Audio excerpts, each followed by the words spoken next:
swear I never thought someone would use something against my kids and my family.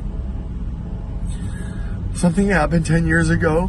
Look, I've been watching Daily Driven Exotics for years now, and honestly, I don't know what to think anymore. Damon Fryer built something most creators dream about, started filming cars he loved, turned it into a channel with millions of subscribers, and filled a garage with machines that cost more than houses. He did that, no one handed it to him, but lately, the comments section reads like a civil war. Half the people say he's a legend, the other half say they're done, and I keep wondering what actually happened here. This isn't a hit piece. It's not a fan defense either. I just want to look at what's going on with DDE and try to understand it, because maybe there's more to this story than either side wants to admit. Welcome back to Tuna No Crust, the largest car TV show news on YouTube. If you're new here, make sure to hit that subscribe button and turn on notifications.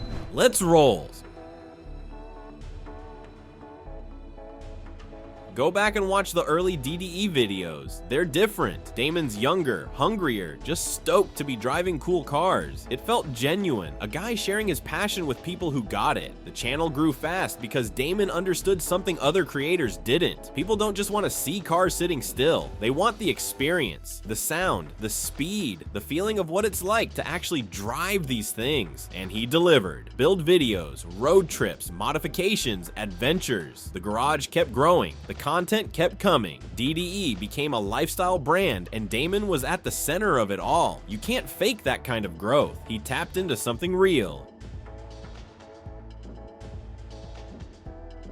Here's where it gets murky. The content started shifting. More public stunts. Donuts in places you probably shouldn't be doing them. Police encounters that ended up as video titles. Street takeovers that raised eyebrows. Now, some fans love this. They'll tell you Damon's just doing what everyone wishes they could do. Living free, not apologizing. Pushing back against a world that's too safe, too regulated, too boring. And you know what? I get that perspective. There's something appealing about someone who refuses to play it safe, especially in a world where everything feels sanitized for advertisers. But then there's the other side. People who worry about the message it sends, about safety, about whether the stunts are worth the risk. They'll point out that real consequences exist for Damon, for bystanders, for the car community's reputation. Both sides have a point. That's what makes this complicated. Alex Choi moved on, other crew members walked away, that's public record. But why? That's harder to pin down. People leave jobs for all kinds of reasons. Creative differences, money, burnout, personal stuff. We don't really know the details, and honestly, it's probably not our business. What we do know is that running a channel like DDE takes a toll. The pressure to top yourself every video, to keep the views coming, to maintain an image. That would stress anyone out. Damon's gotten more confrontational online, more rants, more call outs. Is that him cracking under pressure? Or is that just him being more real, showing who he actually is instead of a polished version? Depends who you ask. His defenders say he's tired of fake people and he's finally speaking his truth. His critics say the mask is slipping and it's not pretty underneath. Maybe it's neither. Maybe it's both. Maybe he's just a guy trying to navigate impossible expectations while living his life in public. Cars have been sold, that's visible. Damon's joked about needing to sell a Lamborghini to fund a new build.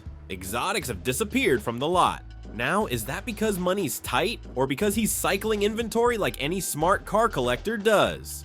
Buy, enjoy, sell, buy something else. Plenty of enthusiasts operate that way. The rumors about financial problems exist. Demonetization concerns, sponsor hesitation, old legal issues. There's talk about a lawsuit from a few years back, an overdue tax bill that might be 6 figures. Damon himself mentioned it once. The storefront that used to be fully stocked with merchandise. Now it's mostly empty, but rumors aren't facts. We don't have access to DDE's books. We're guessing based on fragments. What we do know, running a supercar channel is expensive. YouTube ad revenue is unpredictable, and controversy can kill sponsorships faster than anything. That Gumball 3000 incident with Shmee150 over a sticker. Small drama, but it highlighted how these conflicts affect business relationships. Does that mean DDE is in trouble, or just that Damon's managing a complex business while people speculate? Hard to say from the outside.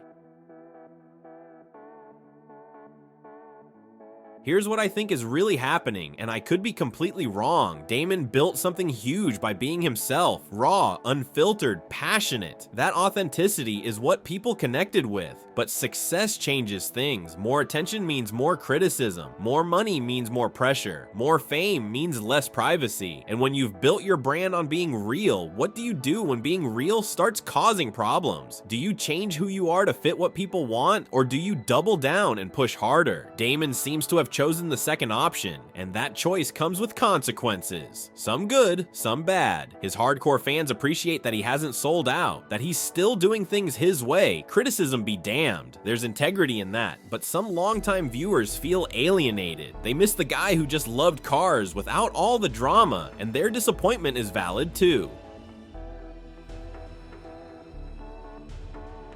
So is Damon his own worst enemy? Maybe. Or maybe he's just someone trying to stay true to himself while the world around him demands he be something different. Maybe the old DDE people miss never really existed the way they remember.